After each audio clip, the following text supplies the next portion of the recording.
c'est que 70% des concepteurs, des développeurs d'algorithmes d'intelligence artificielle avaient moins de 35 ans.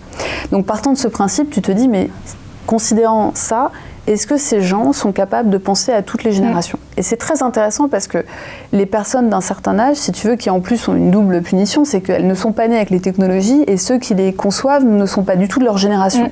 Donc tu peux te dire qu'il peut y avoir de la discrimination sur l'âge. Et on en parle très peu de ça. Et je pense que c'est un vrai sujet. Donc il y a la question du genre, la question de l'âge, la question de culture aussi, tu vois. Donc il y a plein de choses sur lesquelles il faut réfléchir et comment pallier ça. Donc c'est plus de diversité, bien évidemment, mais aussi d'avoir des bonnes pratiques pour aller tester ces outils, tester les jeux de données, se challenger soi-même, aller travailler aussi avec des gens qui ne sont pas des concepteurs. Donc je donne mon exemple, moi dans ma boîte par exemple, je travaille avec des médecins, en fait je ne peux pas travailler seule, tu vois, et j'ai besoin de travailler avec des médecins pour développer des algorithmes dans la santé, sinon ça ne marche pas en fait, quoi, tu vois. Donc être connecté avec les personnes et les utilisateurs concernés et qui vont utiliser demain l'application. Exactement.